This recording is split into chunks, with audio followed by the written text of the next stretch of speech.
Hello friends, मैं आंचल स्वागत करती हूँ आपका अपने यूट्यूब चैनल में। तो फ्रेंड्स, आज की इस वीडियो में हम सीखेंगे 38 साइज चेस्ट के लिए 4 टक्स बेल्ट ब्लाउज की कटिंग करना।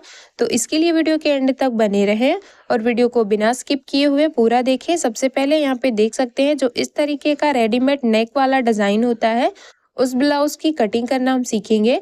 अगर आपको सिलाई का वीडियो चाहिए तो वो भी आपको मेरे चैनल पे मिल जाएगा। बैक पार्ट में हमने इसे बहुत ही अच्छे तरीके से नेक को डीप रखा है और इसे भी यहाँ पे शोल्डर की साइड हमने सेट किया है, तो उसका भी वीडियो आपको मेरे चैनल पे मिल जाएगा, तो आप वहाँ से जाके इसे देख सकते हैं।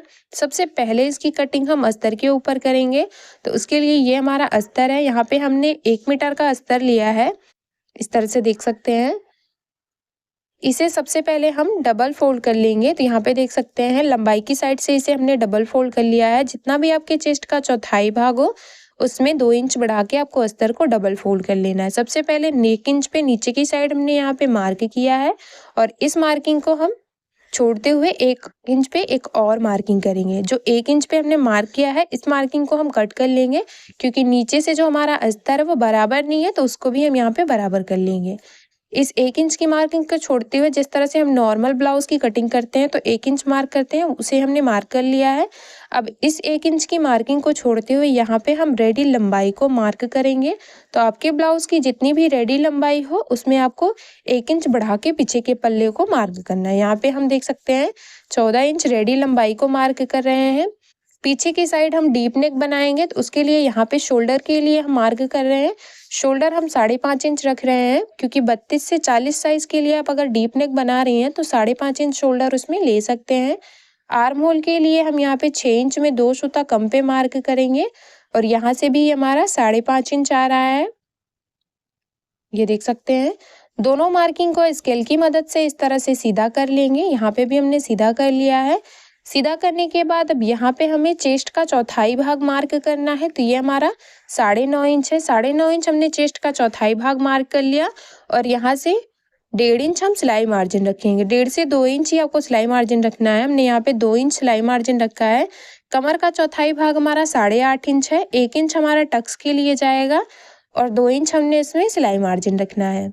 इस तरह से देख सकते हैं हमने यहाँ पे मार्क कर लिया है। मार्क करने के बाद इसे भी स्केल की मदद से यहाँ पे सीधा कर लेंगे। सीधा करने के बाद अब यहाँ पे देख सकते हैं कोने से 1 इंच 2 सूता पे मार्किंग करेंगे। ये हमारी पीछे के पल्ले में गहराई की मार्किंग है, तो इसके लिए 1 इंच 2 सूता पे मार्क करेंगे और यहाँ से इसका आधा निकालेंगे। जो भी इसका आधा आएगा वहाँ पे मार्क करेंगे। तो हमारा 3 इंच में 1 सूता कम आ रहा है, तो इन्हीं तीनों पॉइंट्स को मिलाते हुए हमने पीछे के पल्ले में आर्म होल की गहराई की मार्किंग कर ली है। इस तरह से देख सकते हैं ये हमारी पीछे के पल्ले में मार्किंग है। तो ये मार्किंग हमारी हो गई है। अब हम यहाँ पे टक्स की मार्किंग करेंगे। तो टक्स की मार्किंग करने के लिए बंद भाग से 5 इंच पे मार्क करेंगे और यहाँ नीचे से भी हम 5 इंच पे मार्क कर रहे हैं और इसे इस तरह से मिला लेंगे। ये देख सकते हैं। मिलाने के बाद इस टक्स को हमें दोनों साइड से हाफ इंच दबाना है। तो हाफ इंच लाइन के दोनों साइड मार्किंग करने के बाद स्केल की मदद से तिरछे में मिला दिया हमने। ये देख सकते हैं इसे हमने मिला दिया है। मिलाने के बाद पीछे के पल्ले की मार्किंग हमारी कंप्लीट हो गई है। जिस तरह से हमने इसे मार्क किया है उसी तरह से हम इसे कट कर लेंगे। यहाँ पे देख सकते हैं बिल्कुल मार्किंग के ऊपर इसे हम कट कर ले रहे हैं। कट करने के बाद अब हम आगे के पल्ले की कटिंग करेंगे। तो आगे के पल्ले की कटिंग करने के लिए हमने अस्तर को 2 सूता बढ़ा के यहाँ पे डबल फोल्ड कर लिया है। ये देख सकते हैं। डबल फोल्ड करने के बाद यहाँ पे 2 सूता आगे की साइड बंद भाग से छोड़ते हुए हम अस्तर को इस तरह से पीछे के पल्ले को अस्तर के ऊपर सेट करेंगे और सेट करते हुए यहाँ पे बिल्कुल इसके बराबर से हम मार्किंग कर रहे हैं। ये देखिए नीचे की साइड हम बिल्कुल बराबर मार्क कर रहे हैं और बिल्कुल आर्म होल की साइड, और यहाँ पे भी हम मार्किंग कर लेंगे।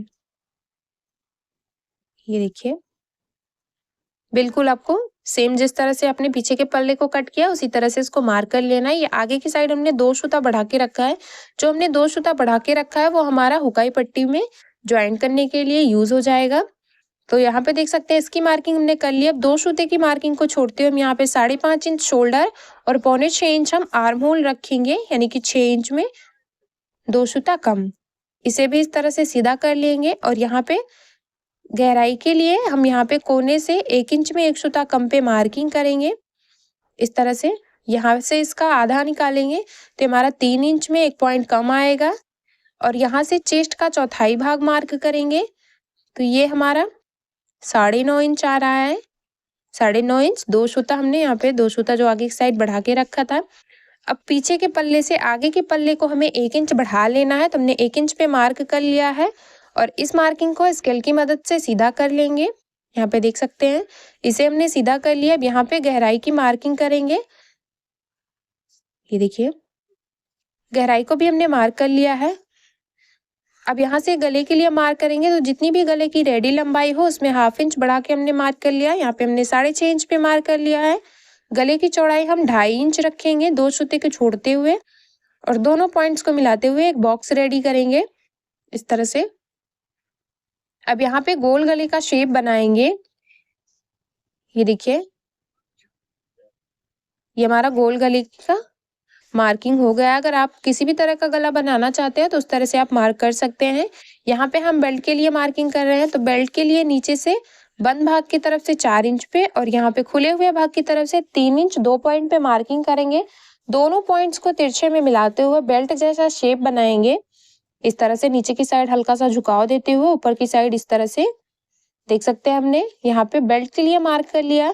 बेल्ट के लिए मार्किंग करने के बाद अब यहाँ पे हम देख सकते हैं टक्स के लिए मार्किंग करेंगे। उससे बचे हुए शोल्डर का आधा करेंगे और वहां से देख सकते हैं 10 इंच में 2 सूता कम पे एक मार्किंग करेंगे तो ये हमारा सेंटर पॉइंट हो जाएगा। ये देख सकते हैं ये हमारा सेंटर पॉइंट है। सेंटर पॉइंट को मार्क करने के बाद यहाँ से हम इसी सेंटर के चारों तरफ 1.5 इंच पे मार्किंग करेंगे बिल्कुल सीधे साइड। यहाँ पे 1.5 इंच पे हमने मार्क कर लिया, ऊपर की साइड भी 1.5 इंच पे, नीचे से भी 1.5 इंच पे और साइड में भी 1.5 सभी साइड आपको 1.5 इंच पे मार्क कर लेना है। इससे आपकी गोलाई में जो टक्स की मार्किंग है वो हो जाएगी आपकी। तो बिल्कुल आसान तरीका मैंने आपको बताया है। अब यहाँ पे इसे हम देख सकते हैं हुकाई पट्टी की साइड मिलाएंगे। इसे नीचे की साइड बेल्ट में ज्वाइन करेंगे इस वाले टक्स को। इसे भी सीधा कर लेंगे। ये देखिए इस तरह से इसे आपको आर्म होल की साइड मिलाना है तिरछे में और इसे भी आपको तिरछे में ही मिलाना। 2 टक्स आपके सीधे रहेंगे और एक टक्स सबका तिरछा रहेगा। तो यहाँ पे इसे हम 2 इंच 2 पॉइंट पे इस तरह से तिरछे में मिलाएंगे। यहाँ पे देख सकते हैं आप इस तरह से हमने इसे मिला दिया है। मिलाने के बाद अब किस टक्स को आपको कितना दबाना है वो भी मैं आपको क्लियर कर दे रही हूँ। यहाँ पे नीचे का जो टक्स है उसको आपको 1.5 इंच दबाना है। 1.5 इंच को फोल्ड करेंगे सेंटर वाली लाइन से मिलाते हुए दोनों साइड मार्किंग करेंगे और इसी मार्किंग को आपको तिरछे में मिला देना है। यहाँ पे देख सकते हैं बिल्कुल आसान तरीका मैंने आपको बता दिया है टक्स को मार्क करने का। एक टक्स को हमने इस तरह से मार्क किया, बाकी जितने भी टक्स हैं उनको आपको बस दोनों साइड से 2-2 सूता ही दबाना है। यहाँ पे हुकाई पट्टी की साइड के जो टक्स है उसको भी हम मार्क कर रहे हैं और यहाँ पे ये हमारी आर्म होल की साइड का टक्स है। तो देख सकते हैं चारों टक्स की जो मार्किंग है वो हमारी कंप्लीट हो गई है और बिल्कुल गोलाई में हमारे टक्स रेडी हो गए हैं। जिस तरह से हमने इसे मार्क किया है बिल्कुल उसी तरह से हम इसे कट कर ले रहे हैं। ये देख सकते हैं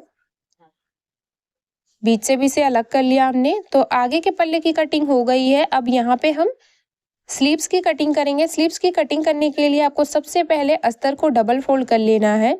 लंबाई में इसे हमने डबल फोल्ड कर लिया है और एक बार फिर से हम इसे 4 फोल्ड कर ले रहे हैं। यहाँ पे देख सकते हैं इसे हमने 4 फोल्ड कर लिया है। 4 फोल्ड करने के बाद यहाँ पे हम शॉर्ट स्लीव्स बना रहे हैं तो इसके लिए यहाँ पे 9.5 इंच पे हमने इसे 4 फोल्ड किया है। 9.5 इंच पे मार्क करके लाइन को सीधा कर लेना है। आपका जितना भी चेस्ट का चौथाई भाग है बस आपको उतने पे ही स्लीव्स को 4 फोल्ड कर लेना है। आपको जितनी भी लंबी स्लीव्स बनानी हो उसमें 1 इंच बढ़ा के स्लीव्स की मार्किंग करनी है। तो हमें 5.5 इंच की स्लीव्स बनानी है तो यहाँ पे हम 6.5 इंच पे मार्क कर रहे हैं इस तरह से। यहाँ पे भी लाइन को सीधा कर लेंगे स्केल की मदद से। ये देख सकते हैं दोनों को हमने सीधा कर लिया है। अब सीधा करने के बाद यहाँ से हम मोहरी के लिए मार्किंग करेंगे। तो जितनी भी आपकी मोहरी हो आपको उतने पे मार्क करना है और यहाँ पे 1.5 इंच आपको सिलाई मार्जिन रखना है। मोहरी को मार्क करने के लिए 3.5 इंच हम स्लीव्स को डाउन करेंगे क्योंकि 5 इंच तक की स्लीव्स को हम 3 इंच डाउन करते हैं 5.5 इंच की स्लीव्स को आपको यहाँ पे 3.5 इंच डाउन करना है। अंदर से 1.5 इंच पे मार्क करेंगे और ऊपर से भी 1.5 इंच पे मार्क करते हुए यहाँ पे स्लीव्स का जो राउंड है उसका शेप बनाएंगे। तो यहाँ पे देख सकते हैं ये हमारे बाहर के साइड का शेप है और ये हमारे अंदर की साइड का शेप है, जो 1/2 इंच हमारी अंदर के साइड मार्किंग है। तो दोनों शेप की मार्किंग हमने कर ली है।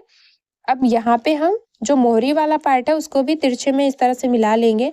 तो मोहरी की मार्किंग कंप्लीट हो गई है। जिस तरह से मोहरी को मार्क किया है बिल्कुल उसी तरह से हम मोहरी को कट कर लेंगे। यहाँ से गहराई को भी हम कट कर ले रहे हैं, ये देख सकते हैं। यहाँ पे देख सकते हैं स्लीव्स को भी हमने कट कर लिया है, सभी पार्ट को हमने कट कर लिया। अब सभी पार्ट को हम मेन फैब्रिक के साथ कट करेंगे। तो ये हमारा मेन फैब्रिक है, इस तरह से देख सकते हैं। सबसे पहले हम इसे डबल फोल्ड कर लेंगे। तो यहाँ पे सबसे पहले हम आगे की पल्ली की कटिंग करेंगे। तो उसके लिए आपको इसे देख सकते हैं डबल फोल्ड कर लेना है। पीछे का जो पल्ला है उसको हम बाद में कट करेंगे, पहले हम आगे के पल्ले को कट कर ले रहे हैं। डबल फोल्ड करने के बाद इस तरह से आगे के पल्ले को इस तरह से इस पे सेट करेंगे। ये देखिए दोनों पल्लों की कटिंग हम एक साथ करेंगे।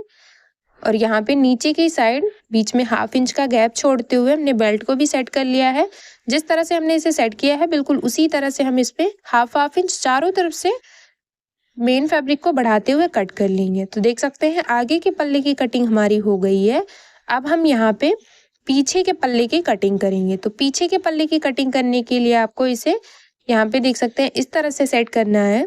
ये देखिए इस तरह से सेट करने के बाद पीछे के पल्ले को यहाँ पे सेट करेंगे। नीचे से 1/2 इंच कपड़े को बढ़ाते हुए आपको इसे कट कर लेना है। देख सकते हैं चारों तरफ से हम 1/2 इंच कपड़े को बढ़ाते हुए पीछे के पल्ले को भी कट कर लिया है। अब यहाँ पे हम स्लीव्स की कटिंग करेंगे। तो स्लीव्स की कटिंग हम यहाँ पे मेन फैब्रिक के साथ अस्तर को रख के नहीं करेंगे, सिर्फ मेन फैब्रिक को ही कट करेंगे। तो यहाँ पे देख सकते हैं दोनों साइड से जो भी एक्स्ट्रा है उसे कट कर लेंगे और बिल्कुल सीधे में यहाँ 1/2 इंच बढ़ाते हुए हमने यहाँ पे कट कर लेना है। एक स्लीव्स की कटिंग हो गई है, दूसरी स्लीव्स की भी इसी तरह से कर लेंगे। जब हम यहाँ पे अस्तर को ज्वाइन करेंगे, ज्वाइन करने के बाद मेन फैब्रिक को स्लीव्स के अकॉर्डिंग कट कर लेंगे। तो ये देख सकते हैं दूसरे पल्ले को भी इसी तरह से हमने कट कर लिया है और सभी पार्ट की कटिंग हमने कर ली है। तो उम्मीद करती हूँ कि समझाने का तरीका पसंद आया होगा। वीडियो थोड़ा सा भी पसंद आया हो तो प्लीज़ यार वीडियो को लाइक शेयर सब्सक्राइब करना ना भूलें। और मेरे चैनल पर नए हैं तो प्लीज़ यार चैनल को सब्सक्राइब करके बेल बटन को ज़रूर ऑन कर लें हमारी ऐसी ही वीडियो सबसे पहले देखने के लिए।